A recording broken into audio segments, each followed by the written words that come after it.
Good morning, Taiwan, and thank you for joining us this morning. I am Louisa here to keep you informed and entertained. 欢迎收看 Louisa 报报，每天给你最新最有趣的新闻。And a day of Christmas shopping turns tragic. At least 4 people have been confirmed dead and 119 wounded in the deadly grenade attack in the Belgian city of Liège on Tuesday. The 33-year-old attacker, identified as Noordine Amrani, threw 3 grenades and fired shots from the rooftop into the square filled with Christmas shoppers before killing himself. The motive is still unknown. And we'll continue to keep an eye on this breaking story, so stay with us for more updates throughout the day.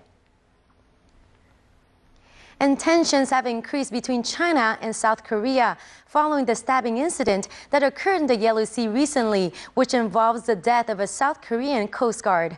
在大陆渔民杀南韩海警事件过后 ，South Korea 总统表示，他们将会对非法渔民采取强硬措施。 A day after a South Korean Coast Guard was stabbed to death by a Chinese fisherman, South Korea President Lee Myung-bak has promised tough measures to crack down illegal Chinese fishing, while a possible visit to China next month may be reconsidered. The incident took place in the Yellow Sea off Korea's Incheon port, where the boat captain stabbed 2 South Korean Coast Guards, killing one and injuring another after being stopped for illegal fishing in the area. Korean authorities say they have enough evidence, including blood-stained clothes and weapons, to press homicide charges against the captain, who has denied stabbing the officers. South Korea's foreign ministry summoned the Chinese ambassador to lodge a strong protest. In response, Chinese foreign ministry said that Beijing would clarify details and work with South Korea to solve the dispute. However, the incident angered Korean public as more than 100 protesters demonstrated outside the Chinese embassy yesterday to express their outrage. The sea inside South Korea's exclusive economic zone is rich in crabs and anchovies. About 430 Chinese ships have been seized for illegal fishing in the Yellow Sea so far this year. And to other news, Canada has made a historic decision of backing out of the Kyoto Protocol Treaty on climate change, which aims at fighting global warming. The environment minister said that the financial cost is by far too great if the nation fails to meet its commitments. 加拿大宣布退出京都议定书，因为不满它其实没有发挥功效。 The announcement of Canada's withdrawal from the Kyoto Treaty on Climate Change is a symbolic blow. Canadian Environment Minister Peter Kent says it's useless. The Kyoto Protocol, as you know, originally covered countries generating less than 30% of global emissions. Now it covers less than 13%, and that number is only shrinking. The Kyoto Protocol does not cover the world's 2 largest emitters, the United States and China, and therefore cannot work. It's now clear that Kyoto is not the path forward for a global solution to climate change. If anything, it's an impediment. Canada's the first nation to formally withdraw from the treaty, although it's not yet clear when that will happen. It said little during recent climate talks in South Africa, where countries agreed to extend the Kyoto Protocol and hammer out a new deal to force big polluters to cut greenhouse emissions.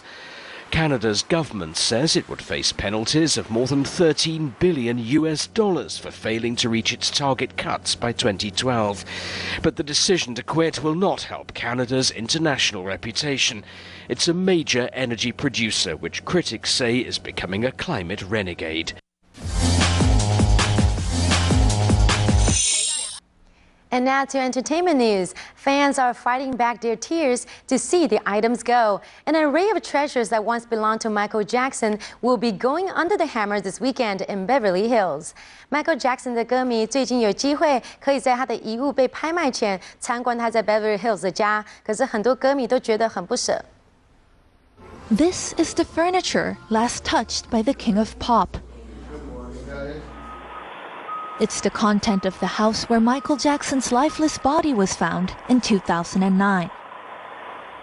The furniture will be sold at auction, and the lots include some 500 items of mostly paintings and furniture from the Beverly Hills house Jackson rented while preparing for his comeback concerts. Darren Julian, CEO of Julian's Auctions. Anything associated with Michael Jackson is highly collectible, and really these are pieces, some of them belong in museums because they'll always be forever part of Michael Jackson's life. A handful of the items bear personal connection with the singer and his family, such as this rooster chalkboard inscribed by Jackson's children. "I love Daddy. Smile. It's for free," it reads. And a bedroom mirror with a message from Jackson to himself, including the words train and perfection. When Michael would stand in the mirror, see himself, he could see the writing, the notes that he made to encourage himself to perform. Fans helped decorate the auction room with a Christmas tree in honor of the late singer. It's open to the public ahead of the auction on December 17th. And blame it on the cold days for the weak sales at the box office as it slumped to its worst performance of the year or in our recent memory. Even the star-studded cast of the holiday romance New Year's Eve had trouble pulling in enough moviegoers.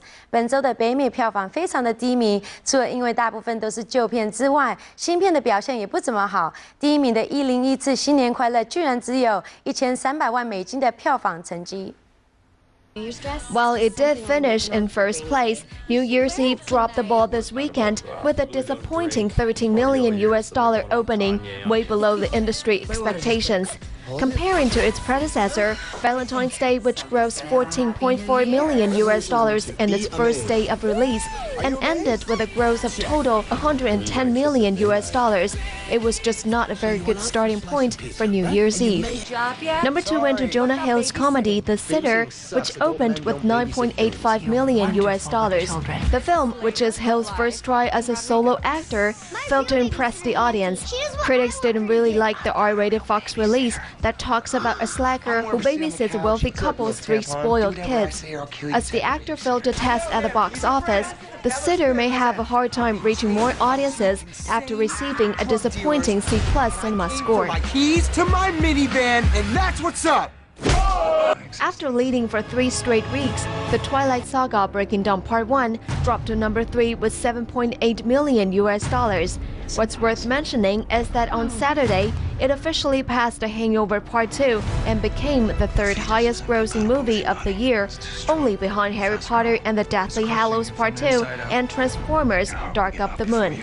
Breaking Dawn Part 1 has so far made $633.4 million worldwide. The Muppets stay on the chart as number 4 with $7 million and a total ticket sale at $65.7 million. Arthur Christmas earned $6.5 million this past weekend, pushing the total ticket sale to $33.4 million. And Hollywood A-lister Tom Cruise is totally booked after stopping in Munich and Dubai recently to promote his latest action flick, Mission Impossible Ghost Protocol. And nothing is impossible for the superstar or super agent. Tom Cruise 最近全球宣传他的新片 Mission Impossible 第4集。这次很有看头的是 ，Tom Cruise 在全球最高塔上的特技都是亲自上阵。 In Mission Impossible Ghost Protocol, Cruise returns as the super agent Ethan Hunt, who was framed for bombing the Kremlin. Forced to run with his fellow agents without any resources or backups, they must find a way to clear their agency's name, prevent another attack, and avert a nuclear war. Like its previous installments, the 4th Mission Impossible is packed with stunts and action scenes while featuring the world's tallest building, Dubai's 27,016 feet Burj Khalifa. Instead of using a stuntman, Tom Cruise did a stunt off the world's tallest tower himself. Do another one from this angle. This angle is great.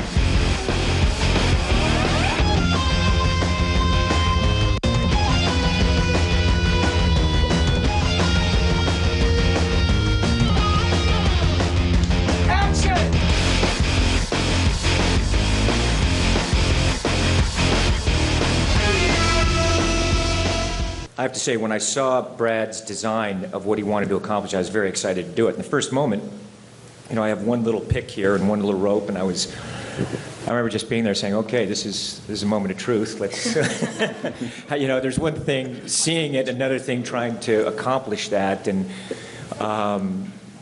you know, I was very excited because I thought it would be very entertaining for an audience and very challenging, and That's why I did it. The movie series Mission Impossible first began in 1996 and have grossed over $2 billion worldwide with its action-packed storyline. The total 3 installments garnered more than 50% of favorable reviews on Rotten Tomatoes, with the third scoring even 70% of positive reviews. Mission Impossible Ghost Protocol will be released in Taiwan on December 16th. Undeclared act of war. The blame points to you and your team. The president has initiated Ghost Protocol. The entire IMF has been disavowed.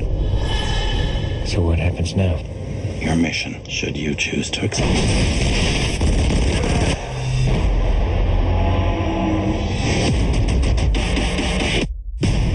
The secretary is dead. The 4 of us are all that remains of the IMF. No safe house, no support or extraction. Everyone connected with this man is an asset with valuable information. We come back with our target, or we don't come back. And how do you propose that we do that? We take him out. Yeah, we take her out, but, discreetly. Discreetly.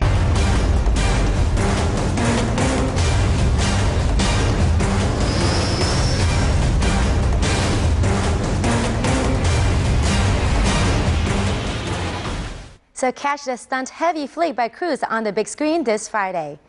And that's it for this edition. I am Louisa Lee, and we'll see you back here tomorrow. Meanwhile, stay with CTS for more information about the Belgium attack and also news around the island.